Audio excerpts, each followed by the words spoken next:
ముందుగా ఈ వీడియో చూసే ప్రతి ఒక్కరికి నూతన సంవత్సర శుభాకాంక్షలు. దైవానుగ్రహం మీపై ఎల్లప్పుడూ సుసంపన్నంగా ఉండాలని కోరుకుంటూ కొత్త సంవత్సరాన్ని ప్రారంభిద్దాం.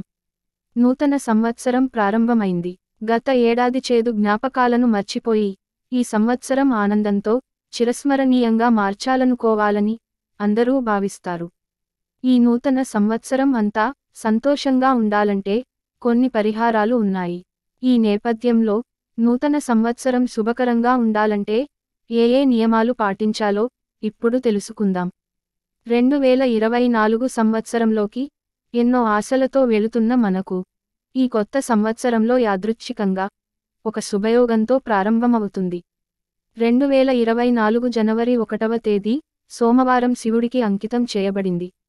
ఈ నూతన సంవత్సరం ప్రారంభం ఒక శుభయోగం వల్ల చాలా పవిత్రమైనదిగా పరిగణించబడుతుంది. ఇంటి ప్రధాన ద్వారం వద్ద వినాయకుడి చిత్రాన్ని ఉంచడం ద్వారా మీ కొత్త సంవత్సరాన్ని ప్రారంభించండి. ఇలా చేయడం వల్ల మీకు శుభ ఫలాలు లభిస్తాయి. కాబట్టి ఈ సంవత్సరం అంతా ఆనందంగా ఉంటుంది. ఇది మీ ఇంట్లోకి నెగటివ్ ఎనర్జీ రాకుండా అడ్డుకుంటుంది మరియు మీకు పురోగతిని తెస్తుంది. ఈ కొత్త సంవత్సరంలో ఇంటిని శుభ్రం చేయడానికి ప్రత్యేక శ్రద్ధ తీసుకోవాలి. ముఖ్యంగా ఇంటి ప్రధాన ద్వారం చుట్టూ పరిశుభ్రత పాటించండి. ఎందుకంటే ప్రధాన ద్వారం పాజిటివ్ ఎనర్జీకి ప్రవేశ బిందువుగా పరిగణించబడుతుంది. ప్రధాన ద్వారం మీద గంధముతో స్వస్తిక చిహ్నం చేయండి. ఇలా చేయడం వల్ల లక్ష్మీదేవి మీ ఇంట్లో కొలువై ఉంటుంది. హిందూ మతంలో స్త్రీలను ఇంటి లక్ష్మి అని పిలుస్తారు. సంవత్సరం మొదటి రోజున మీరు చేసే పని మొత్తం సంవత్సరం మీద ప్రభావం చూపుతుంది. కాబట్టి కొత్త సంవత్సరంలో ఇంట్లోని స్త్రీలు ఎరుపు రంగు దుస్తులు ధరించాలి. ఎరుపు రంగు శ్రేయస్సుకు చిహ్నంగా పరిగణించబడుతుంది. నూతన సంవత్సరంలో ఎరుపు రంగు దుస్తులు ధరించడం వల్ల ఏడాది పొడవునా ఇంట్లో ఆనందం, శ్రేయస్సు ఉంటుంది. ఈ నూతన సంవత్సరంలో మీ ఇంటి నుండి చెత్త, విరిగిన విగ్రహాలు, ఆగిపోయిన గడియారాలు, పగిలిన గాజులు మరియు పగిలిన ఎలక్ట్రానిక్ వస్తువులను తొలగించండి. ఎందుకంటే ఈ వస్తువులను ఇంట్లో ఉంచడం వల్ల ఒకరి పురోగతికి ఆటంకాలు ఏర్పడతాయని జ్యోతిష్య శాస్త్రంలో నమ్మకం. అలాగే వీటి వల్ల ఇంట్లో నెగటివ్ ఎనర్జీ ప్రవేశిస్తుంది. నూతన క్యాలెండర్ను ఇంట్లో తూర్పు, పడమర లేదా ఉత్తరం వైపు మాత్రమే ఉంచండి.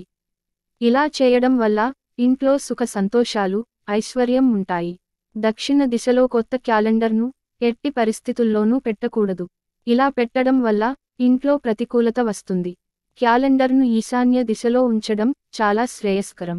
ఇది మీ జీవితంలో అదృష్టాన్ని తెస్తుంది. ఈ నూతన సంవత్సరంలో లక్ష్మి మరియు గణేశుల చిత్రాన్ని కలిపి పూజ గదిలో ఉంచడం వలన వారి ఆశీర్వాదాలు మీపై ఎల్లప్పుడూ ఉంటాయి.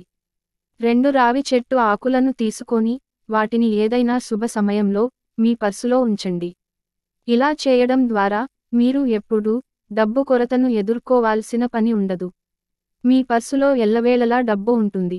ఎందుకంటే సకల దేవుళ్ళు రావి ఆకుల్లో ఉంటారని ప్రతీతి. మీరు డబ్బు ఉంచే చోట ఈ ఆకులను పెట్టడం ద్వారా మీకు ఆర్థిక సమస్యలు తీరడమే కాకుండా మీకు శుభం కలుగుతుంది. అంతేకాకుండా లక్ష్మీదేవి అనుగ్రహం కలుగుతుంది. వికసించే చెట్టులో దేవతలందరూ నివసిస్తారు. అలాగే ₹1 నాణెం తీసుకుని దాని మీద పసుపు కుంకుమతో బొట్టు పెట్టి ఆ నాణెంని మీ పర్సులో ఉంచండి. ఇది మీ డబ్బును పెంచుతుంది. దీనివల్ల ఏడాది పొడవునా మీకు డబ్బు కొరతనేదే ఏర్పడదు. అలాగే ఈ నూతన సంవత్సరంలో కొన్ని పసుపు అక్షతలను మీ పర్సులో ఉంచుకోవడం ద్వారా మీరు ఏడాది పొడవునా మీ సంపదలో గణనీయమైన పెరుగుదలను చూస్తారు. సంవత్సరం పొడవునా మీ ఇంట్లో డబ్బు భారీ వర్షంగా కురుస్తుంది. మీ ఇంటి నుండి పేదరికం తొలగిపోతుంది. కొత్త సంవత్సరం మొదటి రోజున ఖచ్చితంగా మీ పర్సులో గవ్వలు ఉంచుకోండి. నిజానికి గవ్వలు లక్ష్మీదేవికి చిహ్నంగా భావిస్తారు. అలాగే గోశాలలో గోవులను సేవించడం వల్ల లక్ష్మీ అనుగ్రహం కలకాలం నిలిచి ఉంటుంది.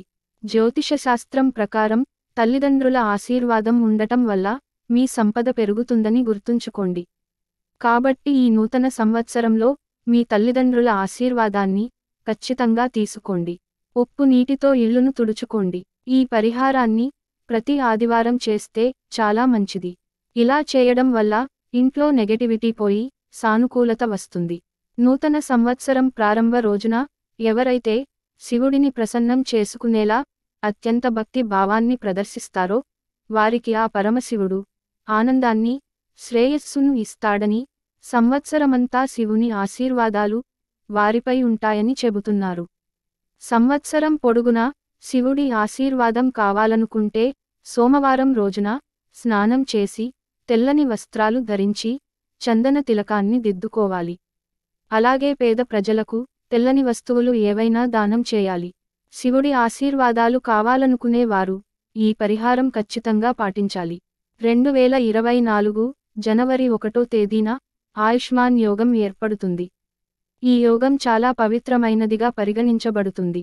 జనవరి 1వ తేదీన ఆయుష్మాన్ యోగం మధ్యాహ్నం 3:39 ప్రారంభమై 4:34 ఇది ముగుస్తుంది.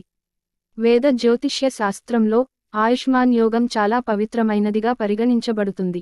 ఈ యోగం యొక్క మంచి ప్రభావాలు ప్రజల జీవితంలో ఆనందాన్ని, ఆరోగ్యాన్ని, దీర్ఘాయుష్షును, శాంతిని కలిగిస్తాయి. అయితే నూతన సంవత్సరం అన్ని రాసుల వారికి మెరుగైన ఫలితాలు కలగాలంటే శివుడికి కొన్ని పరిహారాలు చేయాలని చెబుతున్నారు.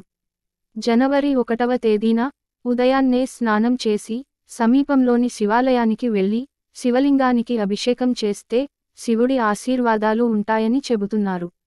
శివుడికి బిల్వపత్రాలు అంటే చాలా ఇష్టం. కాబట్టి జనవరి 1వ తేదీన శివునికి బిల్వపత్రాన్ని సమర్పిస్తే శివుడు సంతోషిస్తాడని, ఫలితంగా భక్తుల కోరికలు తీరుతాయని చెబుతున్నారు. లక్ష్మీదేవి ఆశీర్వాదం ఎల్లప్పుడూ మీపై ఉండాలంటే తులసి మొక్కని పూజించండి. నూతన సంవత్సరంలో ఇంటి ఈశాన్య మూలలో తులసి మొక్కను నాటండి.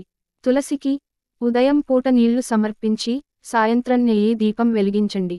దీనివల్ల ఇంట్లో ఆనందం, శాంతి నెలకొంటాయి. ఆదివారం, ఏకాదశి నాడు తులసిని ముట్టకూడదు. అంతేకాదు నీరు పోయకూడదు అని గుర్తుంచుకోండి. ఈ వీడియో మీకు నచ్చితే లైక్ చేసి సబ్స్క్రైబ్ చేయండి.